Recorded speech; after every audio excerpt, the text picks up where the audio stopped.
ya vendría, si ven ahí, desde el 10, justamente hasta el 13:10.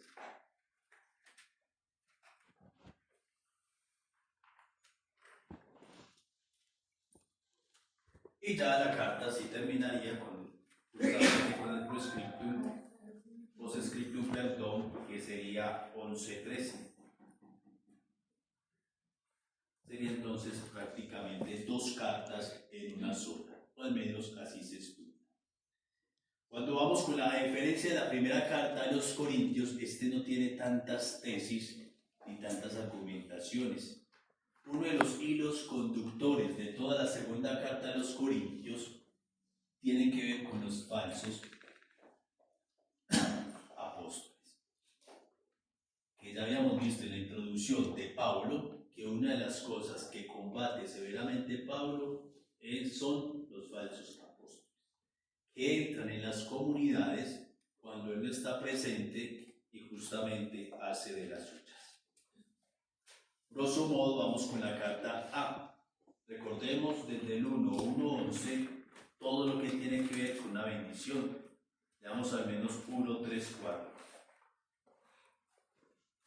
Bendito sea Dios, Padre de Cristo Jesús, nuestro Señor, Padre lleno de ternura, Dios del que viene todo consuelo.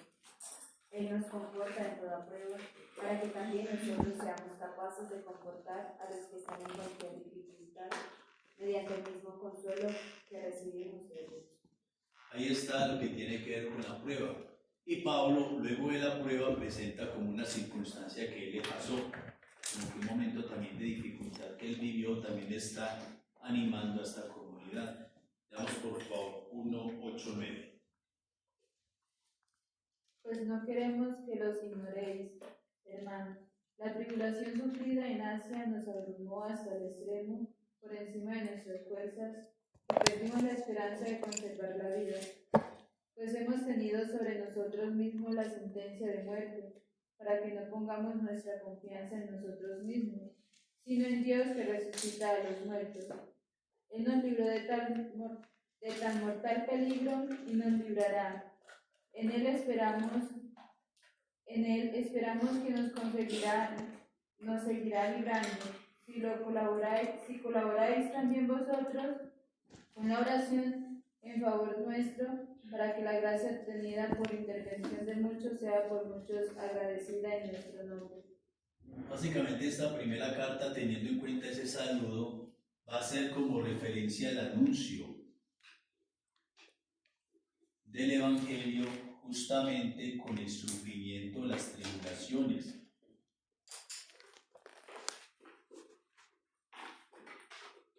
Podríamos decirlo así, es como una voz de aliento que él da a la comunidad en medio de las dificultades que se tienen.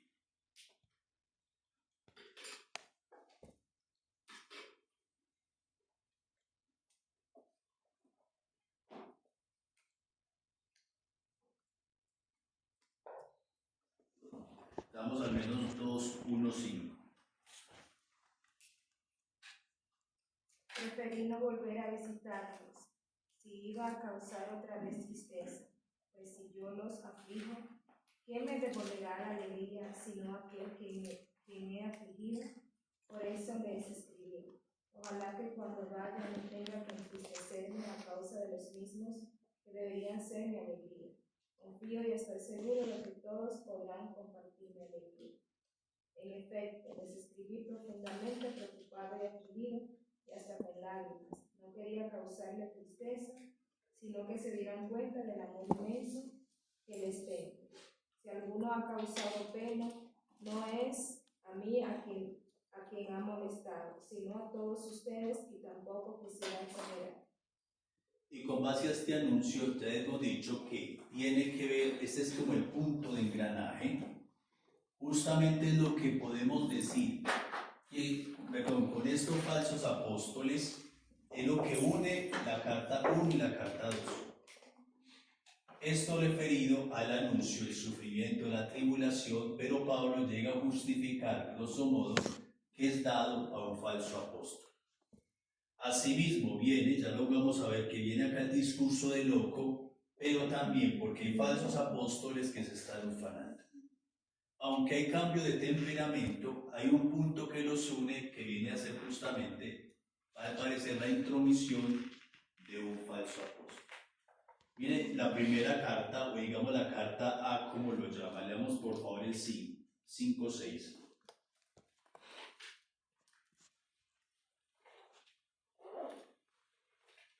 2:5-6. Así pues, siempre llenos de buen ánimo, sabiendo que, mientras habitamos en el cuerpo, vivimos desterrados lejos del Señor. 2:5-6. 2:5-6. Pues bien, si alguno ha causado tristeza, no solo me la ha causado a mí, sino en cierto modo para no exagerar, a todos vosotros. A ese ya le basta por el castigo que le ha impuesto la mayoría.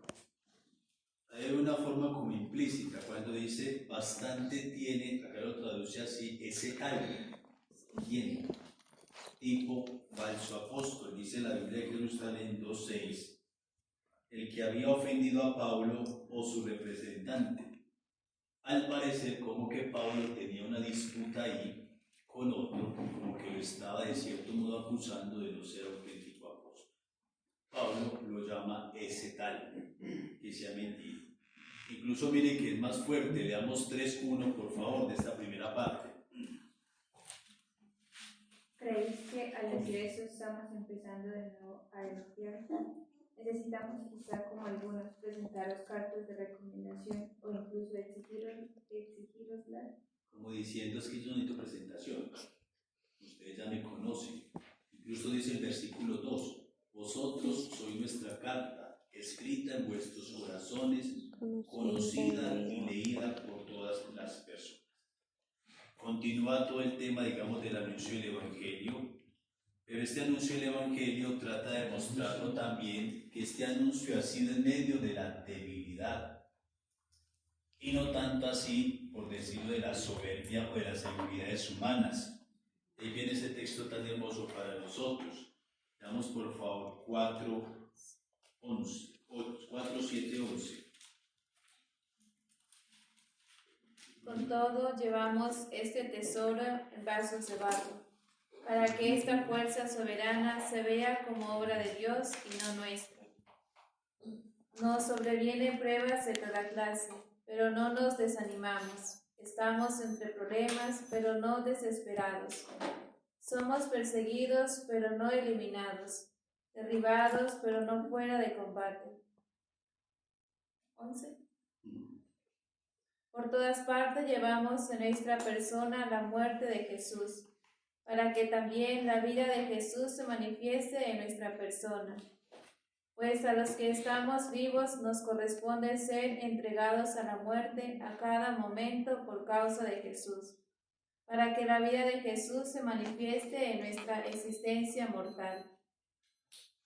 Ahí está entonces toda la evangelización.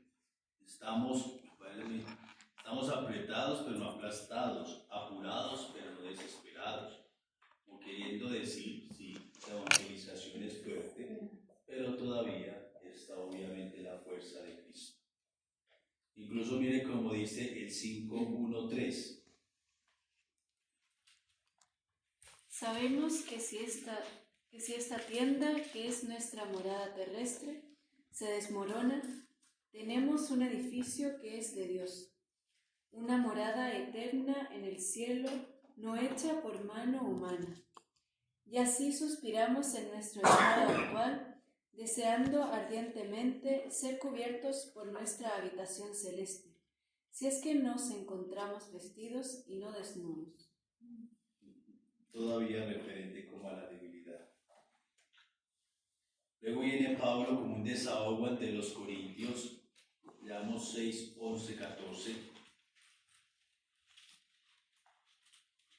Corintios, les hablo con franqueza, les abro mi corazón.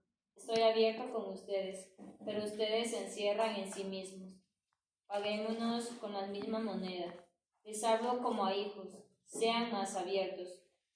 No se emparejen con los que rechazan la fe. ¿Podrían unirse a la justicia y a la maldad? ¿Podrían convivir a la luz y a las tinieblas? ¿Podría haber armonía entre Cristo y Satanás? Ahí está entonces, no se junten con ese tipo de personas diciéndole de manera pues como que directa. Toda una defensa del anuncio, Pablo como apóstol auténtico lo hace de manera incluso un poco irónica, pero también muy cercana, como su defensa de su apostolado o de su anuncio. Ya viene en esta primera carta otro apartado a partir del capítulo 8, que es la famosa colecta.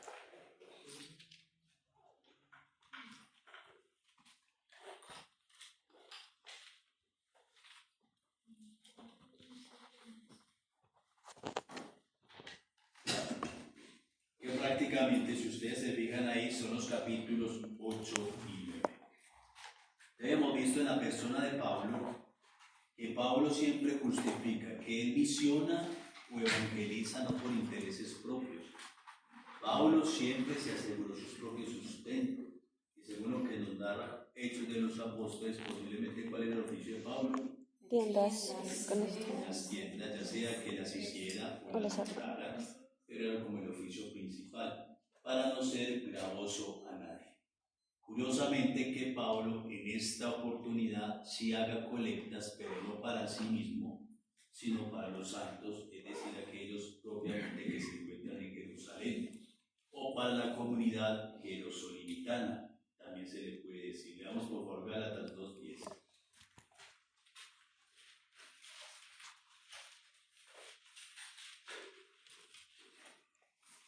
Solo nos pidieron que no nos acordáramos de los pobres, cosa que procurado en ti. Solamente de los pobres, es decir, lo hace justamente para el beneficio de los demás. ¿Qué podríamos concluir con estos dos capítulos? Motivación de esta colecta. La primera de ellas, sobre todo, la manifestación, generosidad en la dificultad.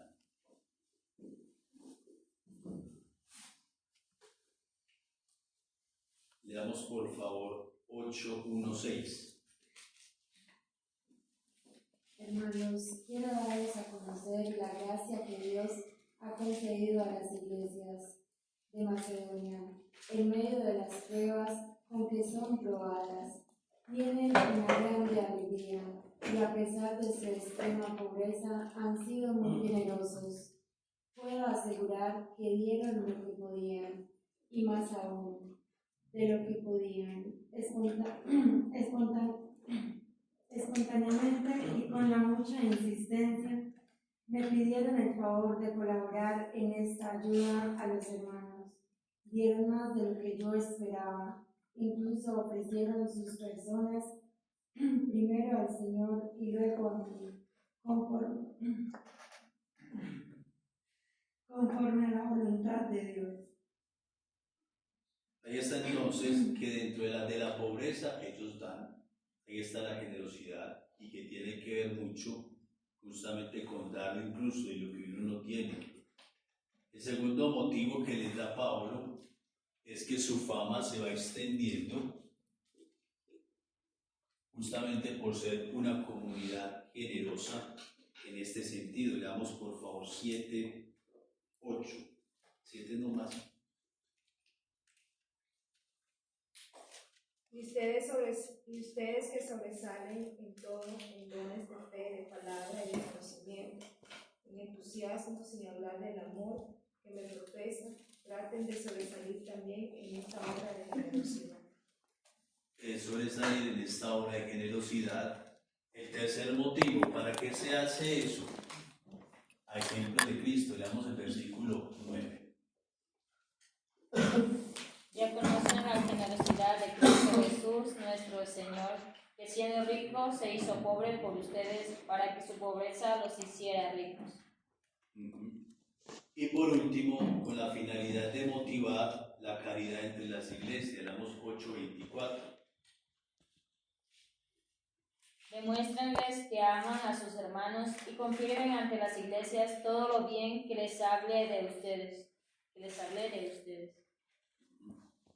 Eso es interesante, sobre todo es como toda una catequesis, estos dos capítulos sobre la caridad, porque cuando leemos a Pablo en una sola carta, entonces nos llegaría a la conclusión de que no es necesario que se sostenga la comunidad o no ser caritativos. Pero resulta que Pablo ya con esta colecta, la clarificación que hace, podríamos tomar estos 4 puntos, así es que se hace la caridad. Primero, obviamente no es que se da desde la abundancia, sino también incluso desde la pobreza. Eso lo predicamos todavía hoy, es muy normal.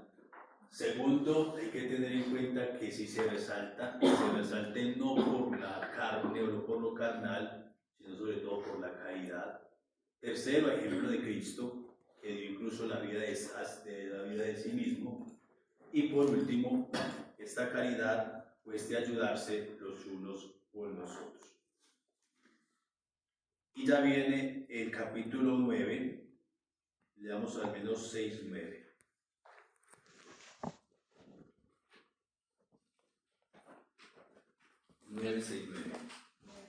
Miren que el que siembra con mezquindad cosechará. El que siembra sin calcular cosechará también fuera de todo cálculo. Cada uno dé según lo que decidió personalmente y no de mala gana o a la fuerza, pues Dios ama al que da con el corazón alegre. Y poderoso es Dios para bendecirles de mil maneras, de modo que nunca les falte nada y puedan al mismo tiempo cooperar en toda la obra buena. Esta es la conclusión, es decir, dar sin mezquindad, dar generosamente como Cristo lo hizo con nosotros.